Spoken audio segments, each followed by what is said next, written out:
एक गांव में एक निर्धन दंपत्ति रहते थे। सुंदर और लीला दोनों पति पत्नी अत्यंत परिश्रमी थे। सारा दिन परिश्रम करते, सुंदर सुंदर कपड़े बनाते, किंतु उनको उनके बनाए वस्त्रों की अधिक कीमत नहीं मिल पाती। दोनों ही अत्यंत संतोषी स्वभाव के थे। जो मिलता था उसी में खुश रहते थे। टूटी फूटी झोपड़ी में रहकर उनका जीवन चल ही रहा था। वह दोनों भगवान श्री कृष्ण के परम भक्त थे। दिन भर परिश्रम के बाद जो भी समय मिलता, दोनों भगवान के भजन कीर्तन में व्यतीत कर देते थे। सुंदर बाबा के पास एक तानपुरा और एक खड़ताल थी। जब दोनों मिलकर भजन गाते तो सुंदर तानपुरा बजाता और लीला खड़ताल। फिर दोनों भगवान के भजन के ऐसे खो जाते कि उनको अपनी भूख प्यास की चिंता भी नहीं रहती।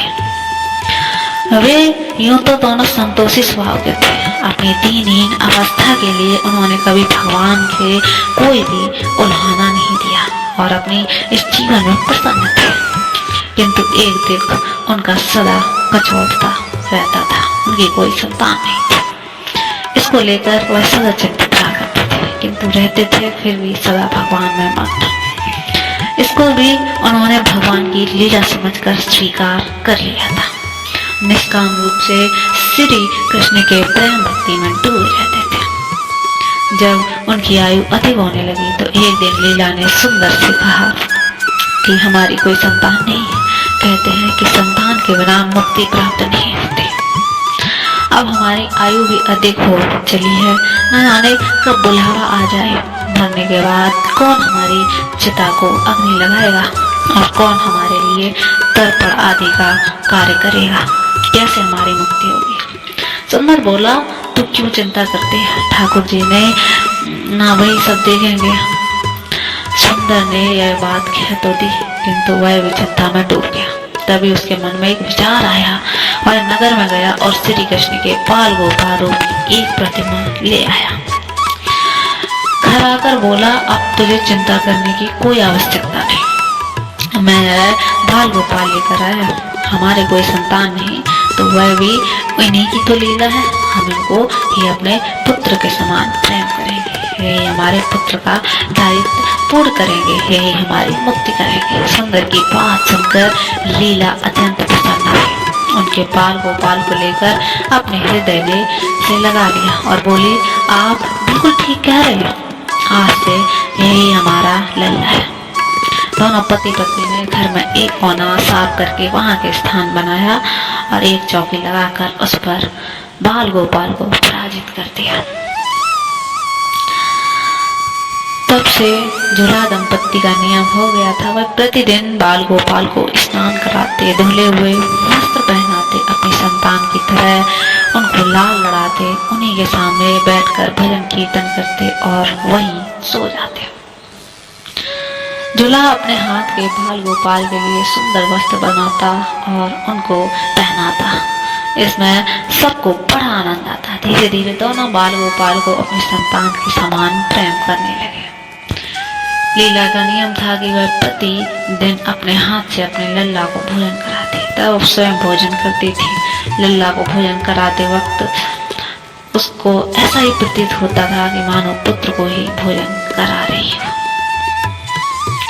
उन दोनों के निश्चल प्रेम को देखकर करुणा निधान भगवान अत्यंत प्रसन्न हुए और उन्होंने अदृश्य रूप में आकर स्वयं भोजन खाना आरंभ कर दिया। लीला जब प्रेम पूर्वक बाल गोपाल को भोजन कराती तो भगवान को प्रतीत होता मानो वह अपनी माँ के हाथों से भोजन कर रहे हैं। उनको लीला के हाथ से प्रेम पूर्वक मिलने वाले हर कौर में माँ का प्रेम प्राप्त होता था।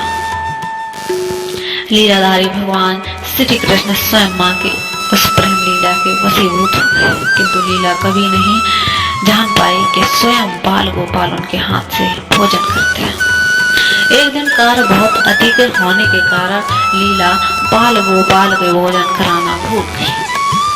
गर्मी का समय था। भारी दोपहरी में दोनों पति पत्नी कार्य करते करते थक गए और बिना भोजन किए ही सो गए।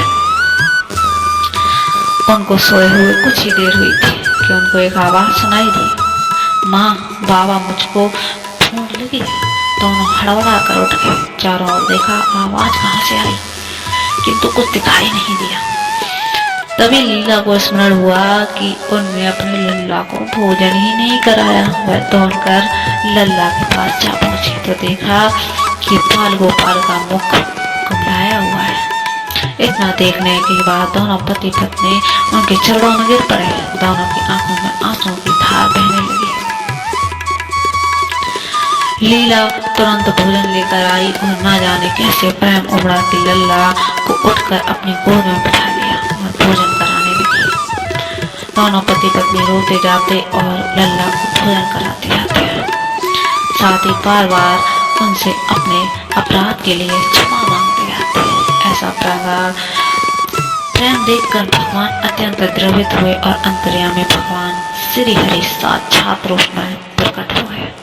भगवान ने अपने हाथों से अपने रोते हुए माता पिता की आंखों से आंसू पोंछे और बोले, प्रिय भक्त, मैं तुम्हारी भक्ति और प्रेम से अत्यंत प्रसन्न हूँ। तुम जो चाहो वर मांग लो, मैं तुम्हारे प्रत्येक इच्छा पूर्ण करूंगा।